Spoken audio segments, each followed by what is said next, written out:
J'habitais le 15e arrondissement de Paris, et à part le métro aérien, il n'y avait rien d'excessivement excitant. Donc j'attendais le 1er juillet, où on partait pour la Bretagne, dans l'île de Bréhat. L'intérêt de cette île, c'est qu'elle se trouve au milieu de cailloux partout, donc pour apprendre c'est pas mal. Et aussi parce que dans cet endroit, vous avez des courants énormes. Donc quand vous savez naviguer là, vous savez naviguer dans beaucoup d'endroits. Je me souviens de la première fois que mon père m'a passé la barre, parce que j'ai commencé à naviguer vraiment très très tôt. Il m'a passé la barre, je vais avoir 8 ans, et on est sorti de la baie, et puis il m'a dit maintenant tu rentres. Et là j'ai pris le milieu de la baie et j'ai pointé. Et je me suis retrouvé dans les rochers à gauche. Parce que évidemment c'était la marée basse, donc il y avait un courant de 5 nœuds qui déhalait comme ça sur la gauche. Et depuis ce moment, j'ai appris que la ligne droite n'était pas toujours le meilleur chemin pour aboutir à son souhait.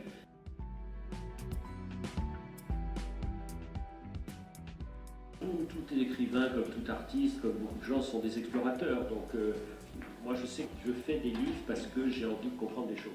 Donc quand je ne comprends pas des choses, je me dis tiens, je vais essayer de faire un livre. Par exemple, le dernier livre que j'ai fait, qui traite de la mer, c'est la préparation du voyage de Christophe Colomb, quand les deux frères, Christophe et Bartholomé, sont cartographes à Lisbonne, ce qu'on sait assez peu. J'ai écrit sur le coton. Le coton, par exemple, il se trouve que je suis économiste de formation, parce que j'étais chargé de cours d'économie ici, mais vous savez, vous vous souvenez, il y a eu une négociation manquée de l'Organisation mondiale du commerce à Cancun, et la pierre d'achoppement, la raison pour laquelle ça a échoué, c'était la question du coton. Je ne sais pas pourquoi ça s'est passé sur le coton, alors qu'il y avait d'autres enjeux bien plus importants économiquement. Et donc, je dis, ben voilà, je travaille sur le coton. Donc j'ai fait le tour du monde du coton et j'ai vu un peu ce que ça voulait dire le coton. Pareil sur la question de l'eau, et maintenant je fais quelque chose sur la géopolitique du papier. Je pense que la mer, j'en ai besoin parce que vous vous mettez en péril, c'est un bien grand mot, mais enfin vous vous mettez en instabilité.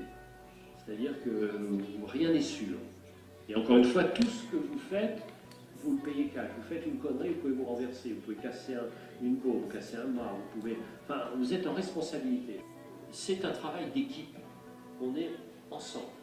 Et il y a un patron, une patronne qui prend la décision et on fait.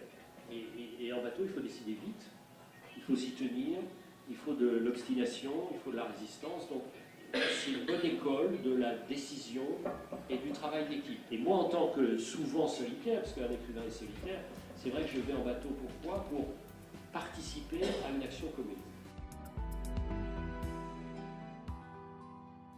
Donc jusqu'à présent, j'étais en Inde, j'étais au Canada, en Finlande, en Russie et en Suède. Je vais partir au Japon, ensuite je vais aller en Chine, au Brésil, etc. etc. Donc je suis promeneur professionnel maintenant. Les gens maintenant ils ne me demandent même pas qu'est-ce que vous nous préparez, mais où vous allez nous entraîner cette fois. Donc, même si je n'avais pas envie de voyager, je veux dire, je me dois de voyager, ouvrez les guillemets, pour mon public.